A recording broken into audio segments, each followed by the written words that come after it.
അതെ. ഫോൺ വിളിച്ചിട്ട് എടുക്കാൻ മെസ്സേജ് അയച്ചിട്ട് തിരിച്ചയക്കാൻ പറ്റാൻ കാര്യം എന്താ? ഹലോ, ആ കാര്യം എന്താണ്? അല്ല, ഫോൺ വിളിച്ചിട്ട് എടുക്കുകയും വിളിച്ചിട്ട് മെസ്സേജിന് മറുപടി തരികയും ചെയ്യൂലെന്ന് പറയാൻ എന്റെ കാര്യത്തിൽ ഇത്രത്തോളം സ്വാതന്ത്ര്യം എടുക്കാൻ നീ ആരാ?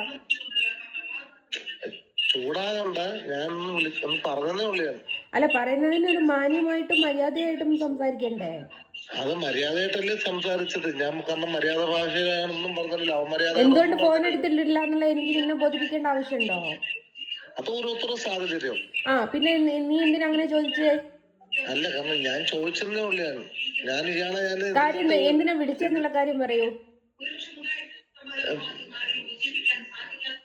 ഇങ്ങനെ ചൂടാകുന്നത് ഞാൻ എന്താ പറയാൻ മറുപടി? നിങ്ങൾ കാര്യം എന്താന്ന് വെച്ചാ പറ. നിങ്ങൾക്ക് വിളിക്കാനുള്ള കാരണം എന്താ?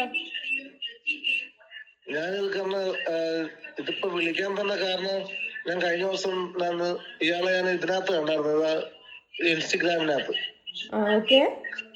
അപ്പൊ അങ്ങനെ ആദ്യം നമ്പർ എടുത്തിട്ടാണ് ഞാൻ വിളിച്ചത്. എന്താ ഫോട്ടോക്ക് ആവശ്യമുണ്ടോ? ഫോട്ടോക്ക് ആവശ്യമുണ്ടോ?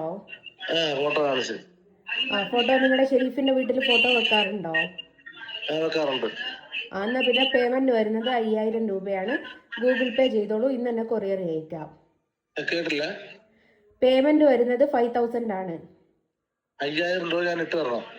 എന്നാ ഇന്ന് തന്നെ ഫോട്ടോ കൊറിയർ അയക്കാം. അപ്പൊ ഇയാളുടെ ഫോട്ടോ മാത്രമേ തരത്തുള്ളൂ? എന്റെ ഫോട്ടോ തരുന്ന നിന്നോട് ഞാൻ പറഞ്ഞോ? പിന്നെ ആരുടെ ഫോട്ടോ? പിന്നെ നീ ആരുടെ ഫോട്ടോ കണ്ടിട്ടാണ് നീ നമ്പർ എടുത്ത് വിളിച്ചത്? ഇൻസ്റ്റഗ്രാമില് ഒരു ഫോട്ടോ ഉണ്ട്. അതിനകത്ത് തന്റെ നമ്പർ ഉണ്ടായിരുന്നു. ഈ നമ്പർ ഉണ്ടായിരുന്നു. ഞാൻ ഇൻസ്റ്റഗ്രാമിൽ കൊടുത്തിട്ടുണ്ട്. ഭഗവാൻ ശ്രീകൃഷ്ണന്റെ ഫോട്ടോ വരയ്ക്കുന്നു എന്ന് പറഞ്ഞിട്ടേ ഞാൻ ഇൻസ്റ്റഗ്രാമിൽ കൊടുത്തിട്ടുള്ളൂ. അപ്പൊ നിങ്ങളുടെ വീട്ടില് ഭഗവാൻ ശ്രീകൃഷ്ണനെ വെക്കാറുണ്ടോ എന്ന് ചോദിച്ചപ്പോ നിങ്ങൾ വെക്കാറുണ്ട് എന്നും പറഞ്ഞു. ഇല്ല ഇല്ല ഇല്ല ഇല്ല ഇല്ല ഇല്ല, അങ്ങനെയുള്ള കോളുകളൊന്നുമില്ല. എങ്ങനെയുള്ള കോളുകളൊന്നും ഇല്ലാന്ന്? ഞാൻ അങ്ങനെ ആരുടെ ഫോട്ടോ ഇത് ഭഗവാന്മാരുടെ ആരുടെ ഫോട്ടോ വെക്കാറില്ല. പിന്നെ നിങ്ങൾക്ക് ഫോട്ടോ വേണമെന്ന് പറഞ്ഞാൽ എന്തിനാ? എന്റെ ഫോട്ടോയോ? എന്റെ ഫോട്ടോ നിനക്കെന്തിനാ? കുഴപ്പമില്ല, ഞാനിതൊക്കെ റെക്കോർഡ് ചെയ്യുന്നുണ്ട്. നിന്റെ ഭാര്യ ഇത് കേൾക്കുമ്പോ ഓളങ്ങ് തന്നോളൂ.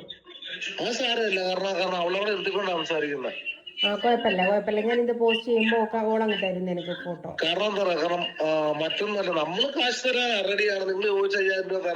നീ നിന്റെ തള്ളനോട് ചോദിച്ചു നോക്കടാ, തള്ള നിന്റെ തള്ളയുടെ ഫോട്ടോ തരുമോന്ന്. ഒരു ഫോട്ടോ ഇനി ചിരക്കാണ്ട് വെച്ചിട്ട് പോടോ. 5000 രൂപ ഇട്ട് തന്നാല് എന്ത് കിട്ടും? നിന്റെ തന്തേനെ കിട്ടും. എന്റെ തന്ത 5000 രൂപയ്ക്കൊന്നും വാങ്ങിക്കാൻ പറ്റത്തില്ല. ഇനി നീ ഇതിലേക്ക് ഫോൺ ചെയ്താൽ ഞാൻ പോയി കംപ്ലൈന്റ് ചെയ്യും. നിന്റെ പൂറൊന്ന് തരുവാ? പൂറ് നിന്റെ ആ ചുമന്ന തണ്ടുണ്ടല്ലോ, അതൊന്ന് തരുവോ? നിനക്ക് 5-ന് 10 തരാം. 5-ന് 10 തരാം. നീ റെക്കോർഡ് ചെയ്തോ, കുഴപ്പമില്ല. കാരണം എന്താ, നീ പറഞ്ഞത് റെക്കോർഡ് കിടപ്പുണ്ട്. നീ തന്തയ്ക്ക് വിളിച്ചതും കിടപ്പുണ്ട്. നീ തന്തയ്ക്ക് വിളിച്ചതിന് ശേഷം നിന്റെ അടുത്ത് അവമര്യാദയായിട്ട് ഞാൻ സംസാരിക്കുന്നത്. ഇപ്പൊ അനക്കമില്ല നിനക്ക്? നീ പറഞ്ഞോ, നിനക്ക് എന്താ വേണ്ടെന്നുള്ളത് പറഞ്ഞോ. നിനക്കിപ്പോ അനക്കമില്ല. നീയല്ലേ ആദ്യം തന്തയ്ക്ക് വിളിച്ചത്. ആദ്യം നീ തള്ളയ്ക്ക് പറഞ്ഞു.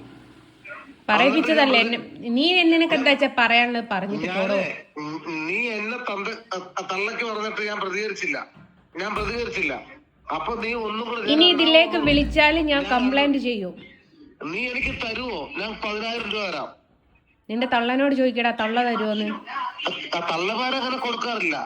തള്ള നിനക്കായതുകൊണ്ട് ചിലപ്പോ തരുമായിരിക്കും. പൈസ കേട്ടാൽ നിന്റെ തള്ള തരുമായിരിക്കും. നിനക്ക് 10000 രൂപ ഞാൻ തരാം. കാരണം നിനക്ക് ഇൻസ്റ്റഗ്രാമിൽ വന്ന പോസ്റ്റൊക്കെ ഞാൻ കണ്ടതാ. കണ്ടോ?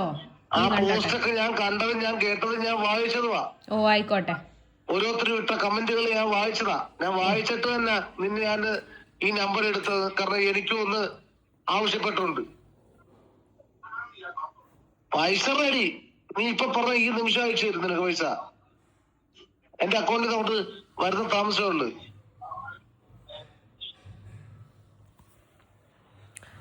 ഓരോരോ ഗതികേട് കേട്ടോ. ഭഗവാൻ ശ്രീകൃഷ്ണനെ വരയ്ക്കുന്നതുകൊണ്ട് കിട്ടുന്ന ഓരോരോ ഗതികേടാണ്. സഞ്ജു, നീ വിളിക്കരുത്. എടുക്കല്ലേ, ആ ഫോൺ നമ്പർ അങ്ങ് ബ്ലോക്ക് വെക്കുക ഇയാൾ. ആർക്കെങ്കിലും ഫോട്ടോക്ക് ആവശ്യമുണ്ടെങ്കിൽ കോണ്ടാക്റ്റ് ചെയ്തോട്ടെ എന്ന് കരുതിയിട്ടാണ് എൻ്റെ നമ്പർ ഞാൻ സോഷ്യൽ മീഡിയ കൊടുത്തത്. അതിനാണ് നിങ്ങൾ ഇപ്പം ഈ കേട്ട തെറി. നിങ്ങൾ തന്നെ കേട്ടല്ലോ എന്താ പറഞ്ഞതെന്നുള്ളത്.